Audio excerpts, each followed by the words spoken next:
Welcome back to Old School Sports and our Out of the Park Baseball 26 series, Rescue the Rockies.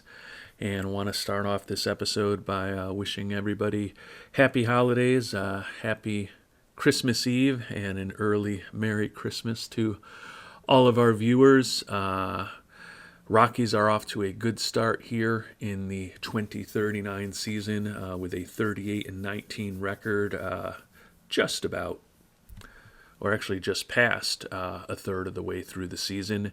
Hopefully, over the course of this episode, we'll continue preparing for the draft. We've been doing a lot of scouting, and we've had to do a little bit more intense scouting this year because we did have to cut our scouting budget a bit, or more accurately, we decided to cut our scouting budget a bit with some other obligations we had financially.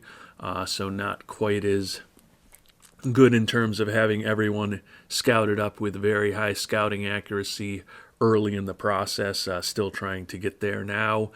The goal is to get this episode through the midway point of the season and then do our annual mid-season roster review and start planning our approach for the month of July as we get closer to the trade deadline. Try to get these Rockies back on top of the baseball world. We fell in the NLCS a year ago. The goal is certainly to get this team back to the World Series if at all possible. Taking a look at our schedule for this month of June, we've got a home series against the Giants, then on the road against the Diamondbacks in the middle of the month. Towards the end of the month, we'll have 3 games at the Dodgers, and then we'll be at San Diego the end of June into the beginning of July. So series with all of our divisional rivals here at this point. The Diamondbacks and the Padres, I believe, are the closest teams to us in the standings. 3.5 up on the Padres, 9.5 up on the Diamondbacks. So those are likely the most interesting series for us to think about, although would expect that we're well positioned to hopefully win another divisional title. Since the last time we checked in detail, the 2 expansion teams, the Indianapolis Racers and the Salt Lake Trappers, have both been struggling a bit more after they were both around 500 a few weeks ago.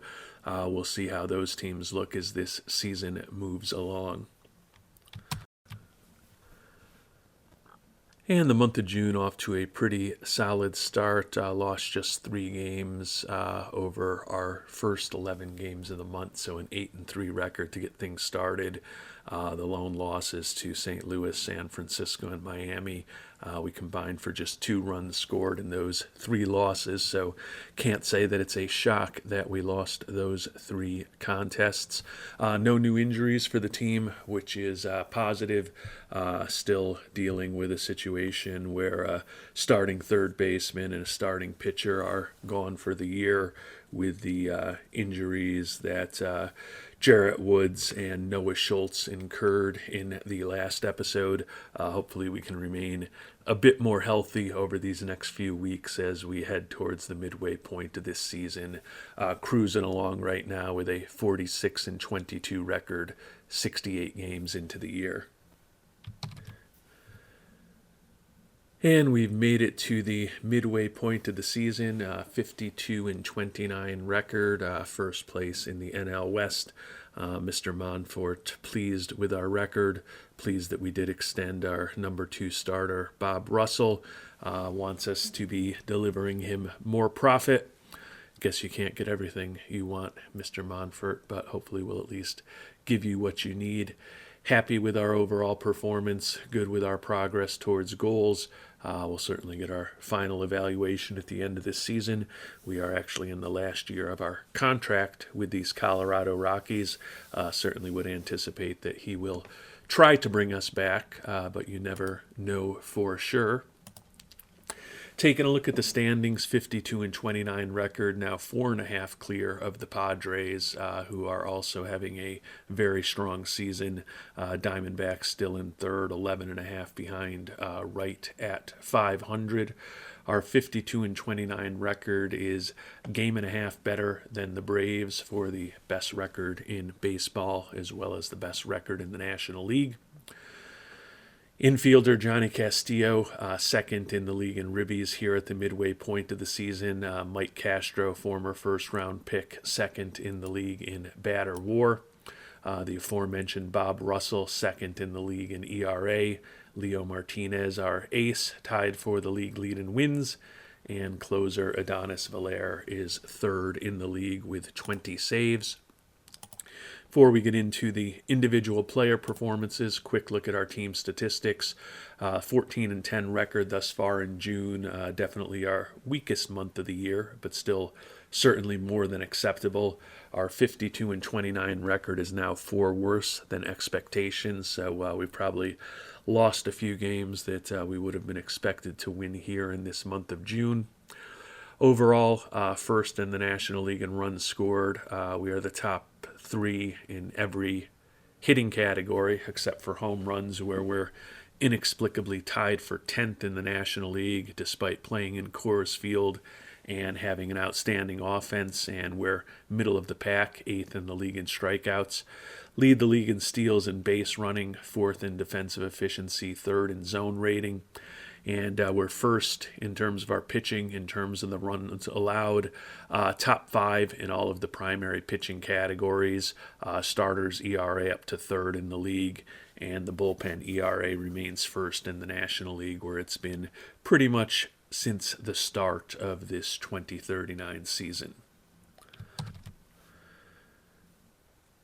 And we'll start off the review of our individual players, taking a look at our very strong pitching staff. Leo Martinez, our ace, as we noted, tied for the National League lead with 9 wins, a 9-2 record. The ERA of 3.97 is definitely on the high end of what we've come to expect from Mr. Martinez, and only 1.5 wins above replacement, so certainly has not been as dominant this year as he has been in previous seasons. His whip of 120 is far off the typical league-leading pace that he puts up for us, but still an outstanding season. The biggest difference is that he has given up the long ball, already allowed 14 home runs this year after allowing just 12 in over 200 innings pitched a year ago. Looking at his profile, though, still certainly have expectations that he will remain one of the top pitchers in baseball as he heads towards turning 30 this upcoming offseason. Noted that Bob Russell having an outstanding year for us. The record 8-5, 2.44 earned run average. He's put up a 2.3 WAR for us. The lefty has definitely settled in very well over these last couple of seasons as our number 2 starter behind Martinez, and glad to know that those two guys, if they're healthy, should be heading our rotation for the next several seasons. Bernie Barrera, scouting discovery from over a decade ago, has become a pretty useful pitcher for us. 8-4 record with a 3.48 ERA. Put up a 1.2 WAR this season. His FIP minus only average. His Sierra of 4.64, not particularly impressive, but still has a profile of a good, solid major league starter. I also love that it looks like his injury proneness has turned to Iron Man. I don't remember that being the case in the past. So certainly, at least our scout is thinking he's even more durable than he previously was, which is a nice thing to have with a number 3 starter. With that injury we talked about earlier to our 4th starter, Noah Schultz, David Guadron moved up to the 4th spot in the rotation, and he's been pitching better since Schultz got hurt. 5-3 record with a 4.32 ERA on the season, almost a win above replacement. The former first-round pick out of Illinois Springfield doesn't necessarily look like he's going to be a big-time major league starter, but he's got good, solid stamina and certainly is a back-of-the-rotation guy. Very content to have him in our rotation. Jesse Hoffmeister's gotten the opportunity to start 4 games over the last few weeks since Mr. Schultz was lost for the season. On the year, a 2-3 record with a 3.23 ERA. Struck out 85 batters in 64 innings pitched with his 100-mile-an-hour fastball and the incredible arsenal he has. Not a surprise to see that. He has allowed 8 home runs in 64 innings. The control's perhaps been a bit better than anticipated, 19 walks over those 64 innings, and certainly he has not done anything that would indicate we'd consider moving him out of the rotation. So clearly, if we have some injuries going forward, may need to get creative. Jeff Colson, the young pitcher, former first-round pick, who's had a very injury-plagued career, did just finally get healthy. We have him in AAA. He's a guy who could potentially start for us in a pinch if we needed to. And we do have Danny Dominguez as a long reliever. He was called up when Schultz got injured. He's pitched in 7 games for us now, including 1 start, 3.78 ERA. Another guy who could be a more than capable back of the rotation type starter. So don't necessarily think we need to do anything dramatic in the rotation. Really like our top 3 with Martinez, Russell, and Barrera. Who the 4th starter would be come playoff time is probably a bit of a question at this point. And we've already mentioned Danny Dominguez, our long reliever. We'll take a look at the rest of our bullpen now. Lefty Jason McKinney, primarily a lefty specialist for us. 2.57 ERA with 26 strikeouts over 21 innings pitched this year. A good, solid lefty major league reliever for us. Melvin Reyes settled very well into a middle relief role for us this year. 0.59 earned run average over 30 and a third innings pitched. Only allowed 13 hits, although he has walked 9 on the season. But his whip is still an outstanding 0.73. Luisito, former international free agent signing, has been trending towards becoming a pretty important part of our bullpen and certainly doing a nice job for us as a middle reliever this year. Eric Schweitzer, who we picked up several years ago when we traded Drew Romo to the White Sox, has become a solid major league reliever for us. 1.48 ERA with 32 strikeouts over 24 and a third innings. He had only pitched 8 games in AAA last year, ended up being the last guy to make our pitching staff this year, and the 23-year-old certainly performing in a way that makes us think he could be with us for a while. The only weak link in the bullpen thus far this year has been the 27-year-old Josh Dandy Joss, former second-round pick. 5.33 ERA over 27 innings pitched this year. The big issue for him is he's allowed 6 home runs. I'm guessing that's contributed to the fact that he's already got as many meltdowns at the midway point of this season as he's had in either of the last 2 years. Positively, his Sierra is about 2 runs better than his actual ERA. You would hope that BABIP close to 400 will come down and he'll ultimately not be a below replacement level player, given the way his ratings look by the time this season is complete. Another setup man, Justin Gibson. Only 18 games pitched for us this year and only 1 hold. So after being a guy who has dominated the National League in terms of games pitched and holds over the course of his career, not getting as many opportunities this year, we're blowing a lot of teams out with the fact that we're the number 1 scoring team in baseball, as well as the number 1 team in terms of our pitching in the National League. Gibson has been outstanding, though. 1.16 ERA, 31 strikeouts over 23 and a third innings pitched. He has oftentimes also served in the stopper role for us in the past, which has given him some more opportunities. We've moved Chris Kennedy into that role this year. The 27-year-old getting more of an opportunity than Gibson, has put up a 3 ERA, struck out 61 in 45 innings, WAR of almost game and a half. And we mentioned our closer Adonis Valer earlier, 3rd in the league with 20 saves, 2-4 record, 2.08 ERA with 41 strikeouts over 30 and a third innings pitched. So another good solid season from Mr. Valer. Definitely feel pretty good about both our rotation and our bullpen as we head past the midway point of this season. I think we're going to have a few more opportunities to consider some upgrades via the trade market when we get talking about our position players. Our platoon at catcher, Mike Girard, the right-hander, former first-round pick, is wrecked physically, but the last few years he has, or I guess the last year and a half, he has been our primary catcher against left-handed pitching, which gives him enough time to hopefully remain healthy. Incredibly productive this year, 291 average with 8 homers and 25 ribbies and just 86 at-bats. Put up a 1.6 WAR already. Outstanding. Defensive catcher in the case of Girard. Taking a look at the batting stats, we'll look at his splits.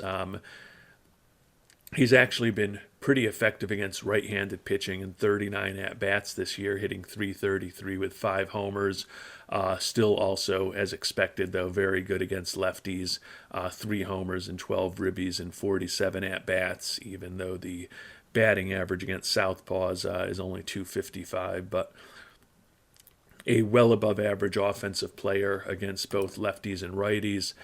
Certainly looking at his ratings, think that over time he'll be a more successful hitter against left-handed pitching, even though he hasn't shown that in his stats this season. Starting catcher against righties is the veteran J.D. Lee, hitting .258 this year, 3 homers and 23 ribbies, only an 87 WRC plus. He's a win above replacement. He had that incredible year for us, his first year with us after we traded the Marlins for him, hitting .337. Really just kind of an inexplicable season given how he had performed in the past and his ratings.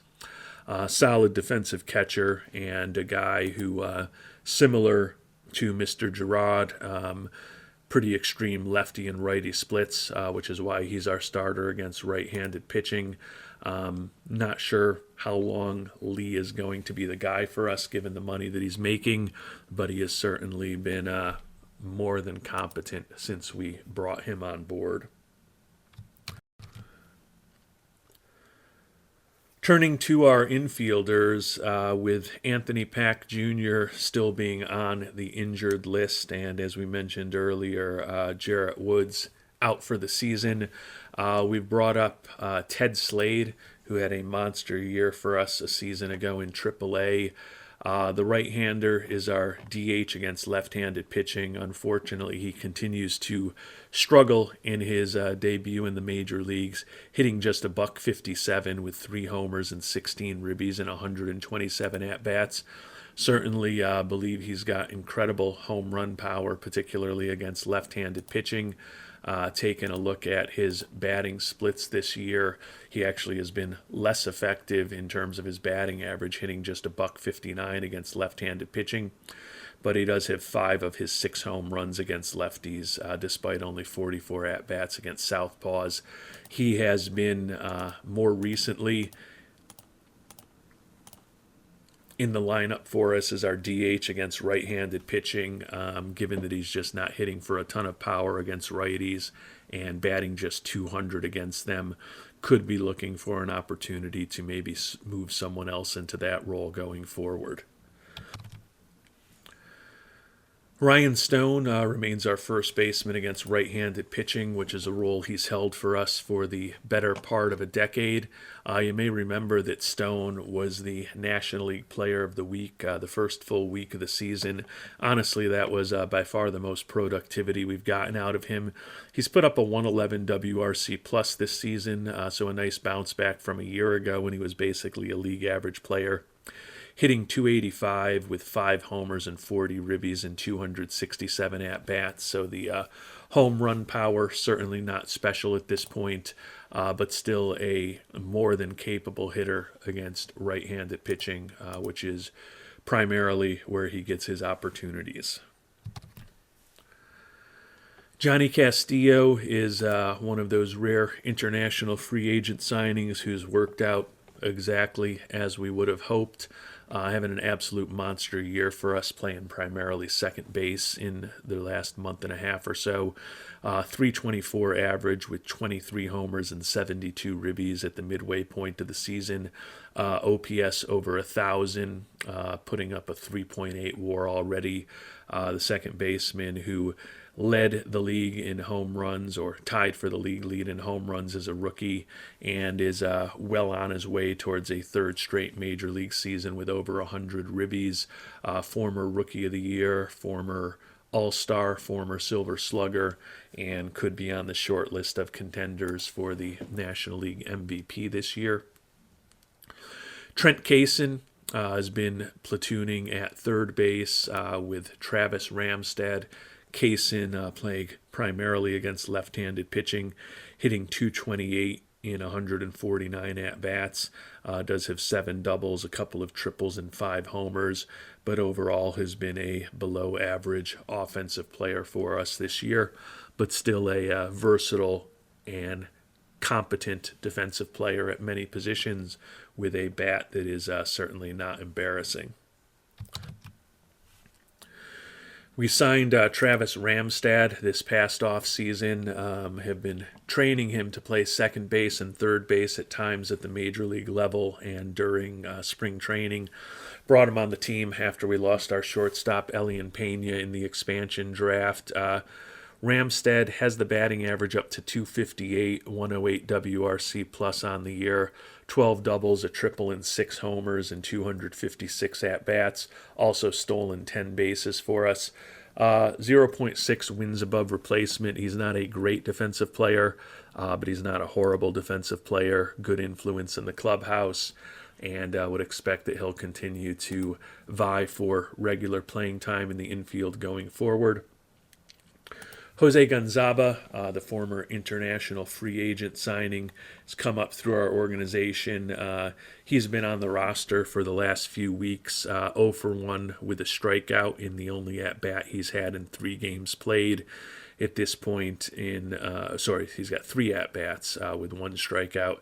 At this point, 10 major league at-bats for him over the last couple seasons. He's struck out in 7 of those at-bats. We expect that's going to be a continued trend for him. He's a guy who still has option years left, probably going to kind of be a 4A fill-in guy for us when we have some injury issues over the next few years, but Gonzaba has definitely not proven that he's worthy of a regular spot in the lineup to me, given his inability to make contact consistently. And last but not least among the infielders, shortstop Dervi Mahez, former first-round pick out of UCLA, started the year in a platoon role for us, playing short just against lefties. When we had some injury issues and our fielding wasn't quite up to snuff, he has since become our everyday shortstop. Hoping we can keep him healthy despite his fragility. He has been very good defensively this year, 5.2 zone rating. Defensive efficiency of close to 1,100, so certainly could be a contender for potentially the first Gold Glove in his career if he can remain healthy and maybe play another 65 games at shortstop for us. The bat has not been great, unfortunately, hitting just .209, 5 homers and 21 ribbies for us. Is a perfect 13 for 13 on the base paths this year, and is almost a win above replacement given his very good glove.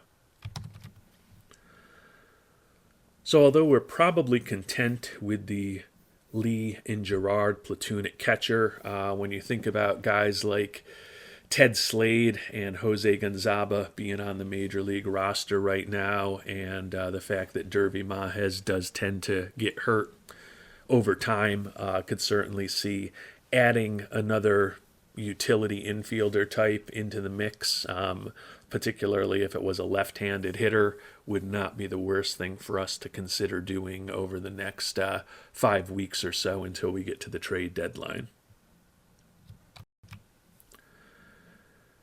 And we'll turn now to our outfielders.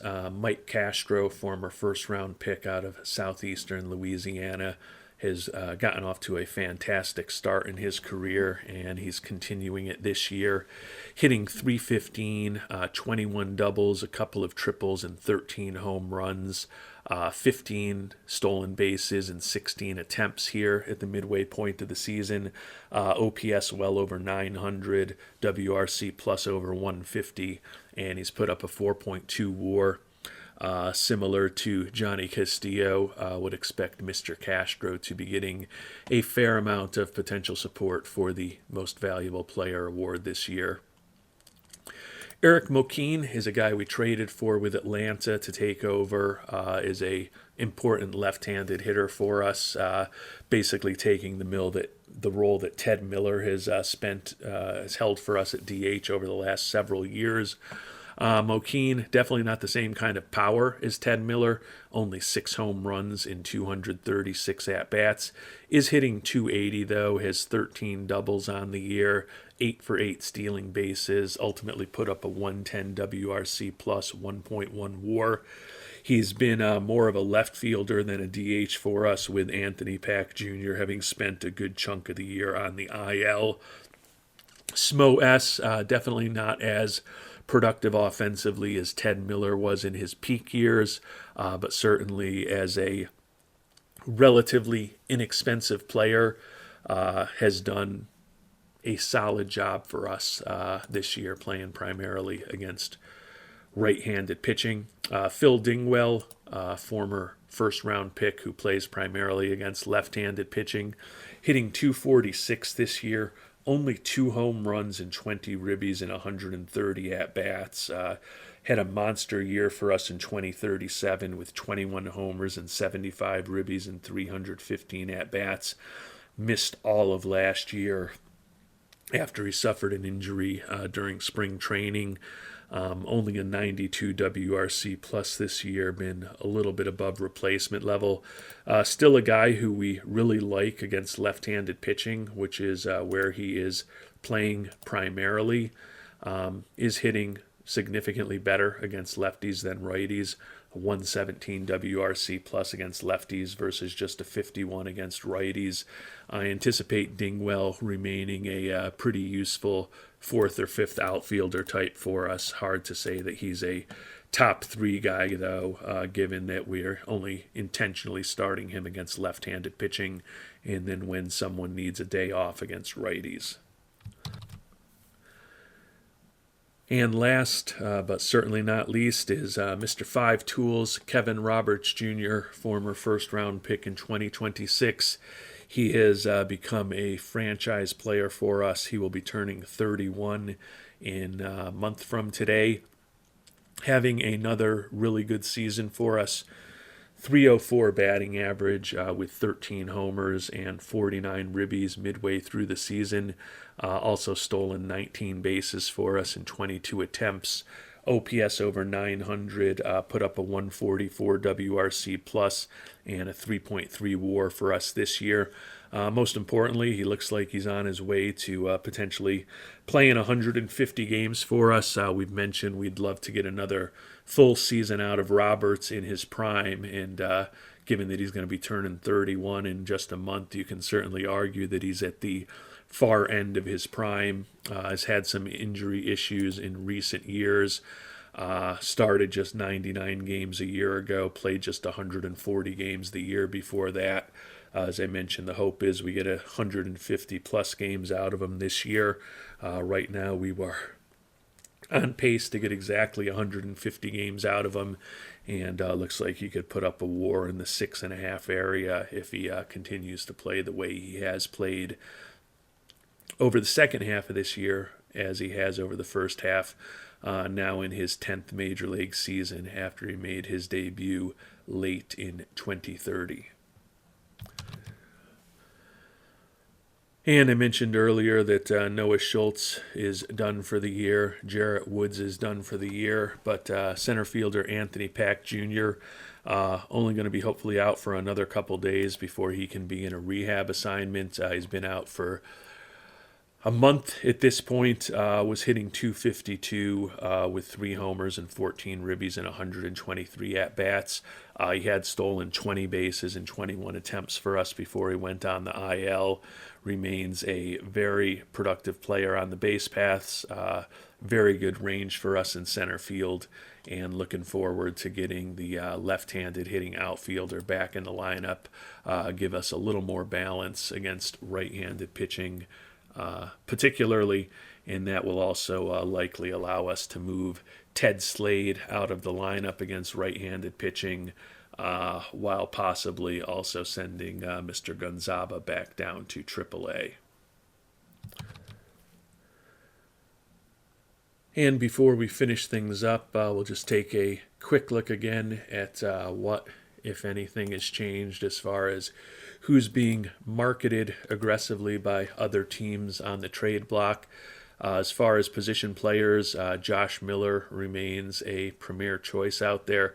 Jason House, a guy who's been a guy who the Chicago Cubs inexplicably cut off their team each of the last couple seasons. The first time we reassigned him to the Cubs. This time we just let him sign with somebody other than us. Pretty good range in the infield. He's listed as a potential two-way player, although we're not particularly excited about him given his poor stuff. But pretty respectable looking bat. He's put up a 3.86 ERA, 0-1 record for the Diamondbacks on the mound this year. As far as his hitting just a .184 in 114 at-bats. Does have 3 homers and 7 ribbies. Is a guy who's now 30 years old and fragile physically. Don't know. Actually, is House the guy that the Cubs have been cutting or not? I think he is. Yeah, he was the guy that the Cubs, I believe, had cut the last couple years when he was making the major league minimum, and I didn't understand it. Now 30 years old, but given our need for a infielder, he could be a guy to consider. Looks like other than him, most of the higher level players who are on the trade block at this point are outfielders other than House. Taking a look at the pitchers who are currently on the trade block, the closer Shimada out of Japan remains the most highly regarded name. 25-year-old starting pitcher Jose Cervantes. Indianapolis Racers are considering trading him. 2-7 record with a 5.78 ERA for the expansion team, but a pretty solid profile as a potential back end of the rotation type guy who's reasonably young. Now he has been in the majors for almost 6 years, so he still making the major league minimum though, even though he's got 5 years of major league service. Not sure exactly what's going on with him. Yeah, I'm not understanding how he's got 5 years of major league service when it looks like this is the only team that he's played with on the majors, unless he's had some crazy injury issues. No, this looks like it is just a very weird situation. Maybe with the expansion draft or something, he was a player that was just magically created by the game. Because it says he's been around for 5 years, but he has no history other than playing in the majors with the Indianapolis Racers this year. So it looks like perhaps when we created those expansion teams that some players magically got created out of nowhere, which is a little bit odd. But Cervantes might be a guy to consider trading for, although as I noted, I don't know that we've really need all that much as far as our pitching staff at this point, given that even with the injury to Schultz, we're pretty happy with what we have. And we do have, as I noted, some guys in the minor leagues who could be helping us in the not too distant future as well, with Colson now healthy and potentially able to take a spot as a long reliever or even the rotation for us if we need it down the line. So feeling pretty good about how these Colorado Rockies have done over this first half of the season. And next time around, we'll move towards the draft and outline our options there. Until then, thanks so much for watching, and hope you have a great day.